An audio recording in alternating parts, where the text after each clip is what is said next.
உங்கள் கிருஷ்ணன். எக்ஸ்போர்ட்டில் இன்றைக்கி பார்க்கக்கூடிய மிக முக்கியமான ஒரு ப்ராடக்ட் அப்படின்னா யூனிக்கான ப்ராடக்ட், காம்படிஷன்ஸ் கம்மியாக உள்ள ப்ராடக்ட்டு, பல பேருக்கு கவனத்தில் போக முடியாத ப்ராடக்ட்டு, அதே நேரத்தில் ப்ராஃபிட் மார்ஜின் அதிகமாக இருக்கக்கூடிய ப்ராடக்ட். அதை பற்றி தான் இந்த வீடியோவில் பார்க்க போகிறோம். அது என்ன அப்படின்னா விபூதி குங்குமம். ஸோ விபூதி குங்குமம் எக்ஸ்போர்ட் ஆகுதா? இதற்கெல்லாமல் வாய்ப்பு இருக்குது அப்படின்னு பார்த்தீங்கன்னா நம்ம நாட்டிலிருந்து பல நாடுகளுக்கு எக்ஸ்போர்ட் ஆகுது. நீங்கள் இந்த விபூதி குங்குமம் எக்ஸ்போர்ட் பண்ணணும்ட்டு பிளான் பண்ணாலோ இது சம்மந்தமான ஏதாவது முயற்சி எடுக்கலாமா அப்படின்னு யோசிச்சிங்கன்னா இந்த பிஸ்னஸ் நீங்கள் பண்ணுறதுக்கான எக்ஸ்போர்ட்டுக்கான ட்ரைனிங்கு, லைசன்ஸ் ப்ராசஸ், கன்சல்டிங் இது அத்தனையும் எங்களிடம் செய்து கொள்ளலாம். நன்றி. ஸோ இந்த விபூதி குங்குமத்துக்கு அது அந்த பொருட்களுக்கெல்லாம் வாய்ப்பு எக்ஸ்போர்ட்டில் இருக்குதா அப்படின்னு பார்த்தீங்கன்னா நம்ம நாட்டில் இருந்து Singapore, Malaysia, USA, UK, Canada, Australia, அடுத்து நேபாள், அடுத்து மிக முக்கியமாக நம்ம gulf countries, UAE, south Africa, Saudi Arabia, Oman, Qatar, இந்த நாடுகளுக்கு நம்ம ஃப்ரீக்வெண்ட்டாக நம்ம நாட்டிலிருந்து விபூதி குங்குமம் அனுப்பிக்கிட்டு இருக்கோம். ஸோ இதெல்லாம் வாங்குறதுக்கு எங்கே சார் இருக்காங்க? இதெல்லாம் வாங்கி என்ன பண்ணுவாங்க? இதெல்லாம் தமிழர்கள் வசிக்கக்கூடிய பல நாடுகளுக்கு இந்த பொருட்கள் போய்கிட்டு இருக்கு. தமிழர்கள், பெரும்பாலும் இந்தியர்கள் வசிக்கக்கூடிய, ஹிந்துஸ் அதிகமாக வசிக்கக்கூடிய பல நாடுகளுக்கு இந்த ப்ராடக்ட் எக்ஸ்போர்ட் ஆகிட்டு இருக்கு. ஸோ இதற்கான விஷயங்கள் என்ன பண்ணணும் அப்படின்னா, ஸோ இந்த மாதிரியான ப்ராடக்ட் எதுக்காக வாங்குறாங்க நமக்கே தெரியும். ஸோ இந்த ப்ராடக்ட் எதுக்கு வாங்குறாங்க? கோயில்களுக்கு வாங்குவாங்க, பூஜா ஸ்டோர்ஸில் வாங்குவாங்க, மற்றபடி இந்தியன் ஸ்டேஷனரி ஸ்டோர்ஸில் வாங்குறாங்க, என்ஆர்ஐ நடத்துகின்ற ஷாப்பில் வாங்குறாங்க. இதெல்லாம் வீடுகளுக்கு அதிகமாக நிறையா பேர் தமிழ் ஹிந்துஸ் பீப்புள்ஸ் அதிகம் பேர் நம்ம யூஸ் பண்ணுறாங்க. ஸோ இதனால விபூதி குங்குமமுக்கான வாய்ப்பு அதிகமாக இருக்கு. ஸோ இந்த விபூதி குங்குமம் நீங்கள் வெளிநாடுகளுக்கு அனுப்புறதுக்கு நீங்கள் தயாராக இருந்தீங்க அப்படின்னா முதல் தரமாக பார்த்து வாங்க தெரியும். விபூதி குங்குமத்துக்கு தரம் ரொம்ப முக்கியம். குங்குமத்தில் நிறைய கலப்படங்கள் நிறையா வருது, உங்களுக்கே தெரியும். விபூதி குங்குமத்தில் கலப்படங்கள் நிறையா வருது, விபூதியிலையும் கலப்படம் வருது. ஸோ நீங்கள் அதற்கான தரமான விபூதி குங்குமத்தை பார்த்து வாங்க தெரியும். அந்த குங்குமத்துக்கு கட்டாயமாக லேப் ரிப்போர்ட் இருக்கணும். அது என்ன கலந்துருக்கு, என்னென்ன விஷயங்கள் கலந்துருக்கு, லேப் ரிப்போர்ட் இருந்தால் நல்லாயிருக்கும். குங்கும பாக்கெட்டு போடுறீங்க அப்படின்னா குங்கும பாக்கெட்டில் லேப்லிங் கரெக்டாக இருக்கணும். தயாரிப்பாளர் உங்கள் பேர், இல்லை உங்கள் மார்க்கெட் பண்ணுறவங்களுடைய கம்பெனியோட அட்ரஸ்ஸு, அதுக்கு என்ன லேப் ரிப்போர்ட் இருக்குது, என்னென்ன இன்க்ரீடியன்ஸ் அதில் இருக்கும் அப்படிங்கிறத லேபிளில் கட்டாயமாக பிரிண்ட் பண்ணியிருக்கணும். பல நாடுகளில் எதிர்பார்க்கக்கூடியது labelling packet.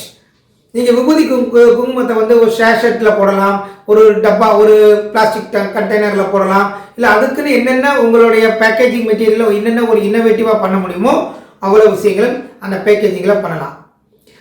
50 gram, 100 gram, 10 gram, so உங்களுடைய வசதிக்கு தகுந்த மாதிரியோ கஸ்டமைஸ் பண்ணி பேக்கேஜிங்கில் நீங்கள் அனுப்பலாம். பையரோட கஸ்டமைஸ் பேக்கேஜிங், எனக்கு இத்தனை கிராமில் போடுங்க, எனக்கு இந்த மாதிரி ஷேஷெட்டில் போடுங்க, இந்த மாதிரி டப்பாவில் போட்டு கொடுங்க, என்னுடைய கம்பெனி பேர் லேபிள் போட்டு கொடுங்க, என்னுடைய டப்பாவில் லோகோ போடுங்க அப்படின்ட்டு அவங்களுடைய கஸ்டமைஸ்டு பேக்கேஜிங் நீங்கள் பண்ணி கொடுக்கலாம். ஸோ தரம் குங்குமத்திலையும் விபூதியிலையும் தரம் ரொம்ப முக்கியம். எந்த வகையிலும் அதில் காம்ப்ரமைஸோ அதில் ஒரு இது அனுப்புனா போதும், தரம் இல்லாத பொருட்களை கட்டாயமாக அனுப்பக்கூடாது. அடுத்து மிக முக்கியமாக பார்க்கக்கூடிய இதில் என்ன அப்படின்னா விபூதி குங்குமம் இதில் அனுப்புறதோடு சேர்த்து கோம்போ பேக்கேஜிங்காக பல பொருட்களை சேர்த்து அனுப்பலாம். அது என்ன அப்படின்னா, அதாவது நீங்கள் அந்த கோயில்களில் நமக்கு கொடுப்பாங்க, ஒரு காம்ப்ளிமெண்ட்டாக கொடுக்கக்கூடிய பொருட்கள்லாம் இருக்கும், பார்த்துருப்பீங்க. வளகாப்பு வீடுகளில் கொடுக்கக்கூடிய ஒரு காம்ப்ளிமெண்ட் பொருளாக இருக்கும், இல்லை கல்யாண வீடுகளில் கொடுக்கக்கூடிய ஒரு காம்ப்ளிமெண்ட் பொருட்கள், அதாவது இலை மாதிரி இருக்கும், அது மேலே ஒரு குங்கும டப்பா மஞ்சள் போட்டு அனுப்பலாம், கொடுக்குறாங்க. இதே மாதிரி பேக்கேஜ் பண்ணியும் பல கடைகளில், பல நாடுகளில் இருக்கக்கூடிய கடைகளில் கேட்குறாங்க. ஏன்னா இது அந்த காம்ப்ளிமெண்ட்ஸாக கொடுக்குறதுக்காக கேட்குறாங்க. அதுபோக கோயில் திருவிழாக்களில் அந்த தாலி கயிறு சேர்த்து கொடுப்பாங்க. தாலி கயிறு, பெண்கள் அணியக்கூடிய தாலி கயிறு, அதோடு சேர்த்து இருக்கக்கூடிய குங்கும பாக்கெட்டு, மஞ்சள் பொடி பாக்கெட்டு, இதுவும் நீங்கள் ஒரு கோம்போ பேக்காக கொடுக்கலாம். இதுவும் நீங்கள் எக்ஸ்போர்ட்டுக்கு நீங்கள் நான் இதை செஞ்சு தரேன்னு கூட சொல்லலாம். இதையும் வாங்குறதுக்கு பல நாடுகளில் தேவை இருக்குது, அனுப்பிக்கிட்டு இருக்காங்க. இதையும் ட்ரை பண்ணலாம். பூஜா ஸ்டோர்ஸு, பூஜா ஃபெஸ்டிவல் டயத்தில், அது ஒரு இந்தியன் ஸ்டேஷனரி ஸ்டோர்ஸ் இதெல்லாம் கேட்பாங்க. இதை நீங்கள் தனிப்பட்ட முறையில் நீங்கள் அப்ரோச் பண்ணி கூட நீங்கள் ஆர்டர் எடுத்து கூட அனுப்பலாம். சின்ன அளவில் இருக்குது அப்படின்னா கொரியரில் ட்ரை பண்ணி பாருங்கள். இது குங்குமம் விபூதி எல்லாமே அரோமா ப்ராடக்ட்ஸ் அப்படிங்கிறனால, அதாவது வாசனை தரவுள்ள ப்ராடக்ட் அப்படிங்கிறனால மேக்ஸிமம் கொரியர்லேயோ போஸ்ட் ஆஃபீஸ்லேயோ வாங்குறாங்களாங்கிறது தெரியல, நீங்கள் கேட்டு தான் பார்க்கணும். அப்போ நீங்கள் வந்து இந்த மாதிரியான ப்ராடக்ட் அனுப்பும்போது கட்டாயமாக சர்டிஃபிகேட்ஸ் கட்டாயம் மெயின்டைன் பண்ணிக்கோங்க. என்னென்னா லேப் ரிப்போர்ட்டு, அதுக்கப்புறம் உங்களுடைய certificate GST, IEC, customs register பண்ணிக்கோங்க, போர்ட்டில் பதிவு பண்ணிக்கோங்க. அப்புறம் MSDS ஒரு சர்டிஃபிகேட் கேட்குறாங்க, மெட்டீரியல் சேஃப்டி டேட்டா ஷீட் அப்படின்னு. அதாவது அந்த பொருள் தரமான பொருட்கான எந்த விதமான பாதிப்புக்கு உள்ளாகாத, அதாவது கொசாடஸ் எதுவுமே மிங்கிள் ஆகலை, கொசாடஸ் குட்ஸ் இல்லை, மற்றபடி பாதிப்பு வரக்கூடிய எந்த விதமான மெட்டீரியல்ஸ் இல்லை அப்படின்ட்டு MSDS சர்டிஃபிகேட் ஒன்று எடுக்க வேண்டியிருக்கும். அது உங்கள் போர்ட்டில் உங்கள் ஏஜென்ட் அதுக்கான ஏற்பாடுகள் பண்ணி தருவாங்க. அதை அவங்கக்கிட்ட கன்சல்ட் பண்ணிவிட்டு நீங்கள் எடுத்துக்கலாம். அடுத்து வந்து உங்களுடைய ப்ராடக்டை பேக் பண்ணி அனுப்பும்போது பாக்ஸில், காட்டன் பாக்ஸில் போட்டாலும் சரி, காட்டன் பாக்ஸ் வந்து நல்ல ஒரு தரமான பாக்ஸில் போடுங்க.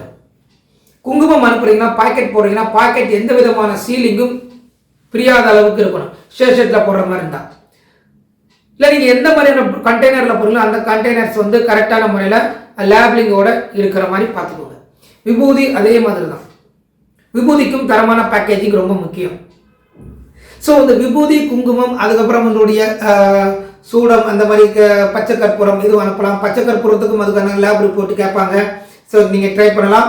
அடுத்து வந்து அடிஷ்னலாக வந்து காம்ப்ளிமெண்ட்ஸ் பொருட்களான அந்த பிளாஸ்டிக்ஸில் இருக்கக்கூடிய அந்த லீஃபு ப்ளஸ் குங்குமம், அந்த டர்மரிக் உள்ளது, இதெல்லாம் சேர்த்து அனுப்புறதாக இருந்தால் நீங்கள் ட்ரை பண்ணி பார்க்கலாம். இதற்கான வாய்ப்புகள் சிங்கப்பூர், மலேசியாவில் இருக்குது, அதிகமாக இருக்குது. சிங்கப்பூர், மலேசியாவில் அதிகமாக இருக்குது.